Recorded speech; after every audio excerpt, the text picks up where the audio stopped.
Hello, I am the gaming superhero, and today I am making a kit for the villain Crossbones, a character I believed to be more so just a mercenary of the Marvel Universe. While I'm not entirely wrong, he is usually tied at the hip with Hydra, being a mercenary for them that occasionally does mercenary work outside of that, but not very often. This doesn't really change the kit significantly, just more so means this is the second Yahtzee I am adding to the game. The first being Hydra Bob, if you're curious how serious this is. Also not my fault, alright? This was a request from Prehistoric Pogfish on the Discord. Although the whole connection doesn't really mean a whole lot given Marvel's push to remove the two organizations over the years, mostly for the sake of evolving storytelling to allow more morally gray storylines tied to the group, which can't be done when they are just the real-world fascist group with a different name, or, to tell more weird and stupid stories like the one he originated from. But before that, the shoutouts. For the shoutouts, on Discord, we have Prehistoric Pogfish, Leo Chase the Mythmaster, and Biggle, all guessing Crossbones correctly. And then on YouTube, Juliac1508 and NASCAR Dickinson 2319. Very good, everybody. A lot of good guesses. Crossbones, aka Brock Rumlow, first appeared in Captain America number 359, but he was just a shadowy figure back then. So jumping doesn't really help either because his second appearance in Captain America number 360 is just a single panel of him fully visible but not doing much. So we will go to his first full undisputed appearance in Captain America number 362 at the end of the 6-part Bloodstone Hunt, which is where those first two appearances happened anyway. So I guess quick catch up is Baron Zemo is collecting the shards of the Bloodstone to resurrect his father, and Cap has been trying to stop him. We open on Captain America hanging out of a plane while being shot at with Diamondback, a member of the Serpent Society usually, but it seems like she's teaming up with him here for some reason. They manage to get into the plane they are hanging from, only to realize they lost a piece of the Bloodstone, while Crossbones is just creeping in the background. The two sides are, 2 for 5 on Bloodstone pieces, and are shocked to find out the last piece is in Tokyo, after the others were in isolated places such as the Egyptian desert, Amazon jungle, Bermuda Triangle, and Manhattan. The three villains, Batroc the Leaper, Machete, and Zeron, bust a ritual sacrifice from some Yakuza guys are trying to resurrect their boss, with the main old one trying to keep the stone away from the villains by swallowing it. But, with one of the assailants being called Machete, you can imagine what he does to get the stone back. They are stopped by Cap, who has arrived and is looking to negotiate, given all pieces have been found and a trade needs to be made. Cap's plan is to fake an honest meeting while Diamondback stows away on Zemo's ship to steal his pieces. They meet at a volcano, and we find out Zemo is trying to negotiate by threatening to blow up a city block in Tokyo, while Diamondback looks for the fragment on Zemo's ship. Cap goes to get his shards to show he has them, except he doesn't, because someone knocked out his pilot and took them. He returns to tell Zemo when suddenly Zemo's plane explodes and outfloats his resurrected father with the full Bloodstone. Except he isn't technically resurrected, more so his body is possessed by the Hellfire Helix. The three henchmen run for it, and we cut to inside Zemo's ship where Crossbones and Diamondback are fighting. Apparently he brought the two shards from Cap's ship, and they just sort of flew to connect with the three Zemo already had. Also, Crossbones is currently working for a third party, and was coming to steal all the pieces under both teams' noses. Zemo is currently losing it between not believing his father is possessed and blaming Captain America for everything going wrong. Cap goes to throw his shield and destroy the stone.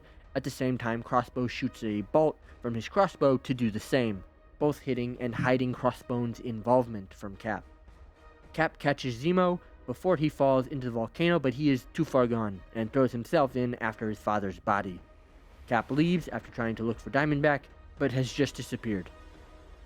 That is where the story ends. Still not a lot of involvement from Crossbones, but an interesting story nonetheless. And there have been less involved first appearances from characters. I've made him a duelist because he really doesn't fit anything else. Unfortunate, but makes this a lot easier for me.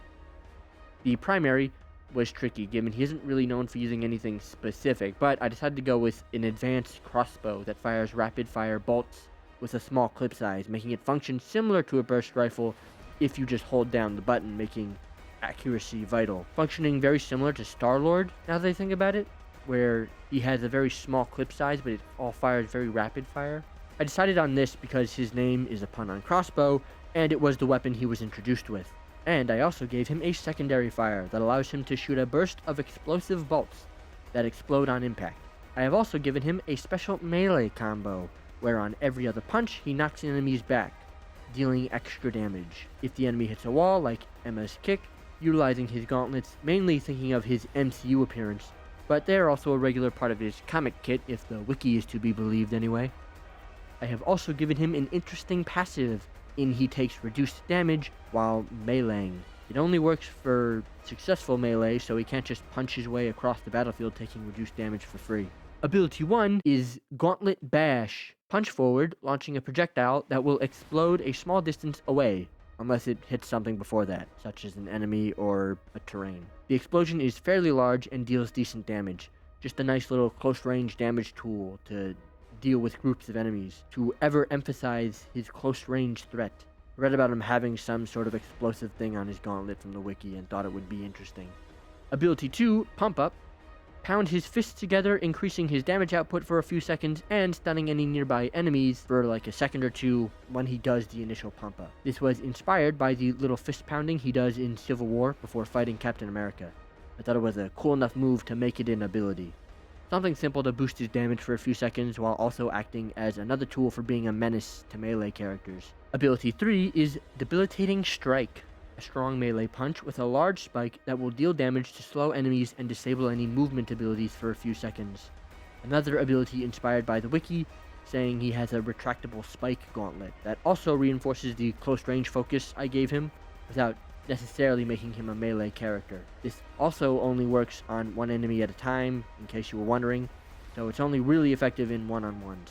The ultimate is Skeleton Crew. Summon a group of soldiers to stand in front of him in a V formation, shooting forward, dealing major damage and blocking damage with their bodies. This prevents Crossbones from jumping while using the ultimate, a simple ultimate for blowing through the enemy with some nice protection to really help him be like a battering ram to the enemy team. As the name implies, this is in reference to his personal mercenary team he sometimes runs. The group in the comics is usually made up of actual named characters, but, you know, it also works for a nameless goon organization name. I'm sure the other members could be added to the game as their own characters later, hence, you know, they're not part of this, technically. I have also given him a team-up with Winter Soldier called Hydra's Best.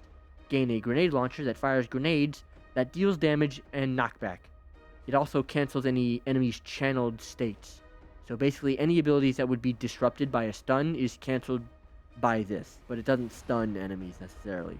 Just knocks them out of whatever channeling ability they were trying to use. Nothing crazy, fairly simple. I can't even tell you who's like the anchor for this would be. I'll just say Bucky is the anchor, so Crossbones actually gets the ability. These two characters are closely tied to Hydra for different reasons, obviously, but still enough to connect them in my head for like a, you know, cool enough team up. And that is how I would add Crossbones to Marvel Rivals. Very happy with how this one came out. I didn't really intend going into this to give him such a melee focus, but as I worked it out, I focused on his gauntlets, which led to this theme for his kit. It is nice how it came together, though, to make him a bit of a frontline anti-dive character to counter characters like Captain America, which is especially fitting. Although, once again, I am not sure how core to his character the gauntlets are. All I know is he had them in the movie, and they are mentioned a few times on the wiki. I guess if you are more familiar with the character in the comics, let me know how prevalent they are, and if you enjoyed the kit in general. Let me know what characters you would like to see me do in the future. No real limits here. I am willing to do some absolute nobodies. Just look at my past videos for proof. Join the Discord to play games with me and my community on Wednesdays, get early looks at the weekly teases, and let me know what skins you would like to see Crossbones have if he came to Rivals. It could appear in the short on Wednesday. And you're welcome, Frank Grillo fans. This was for you.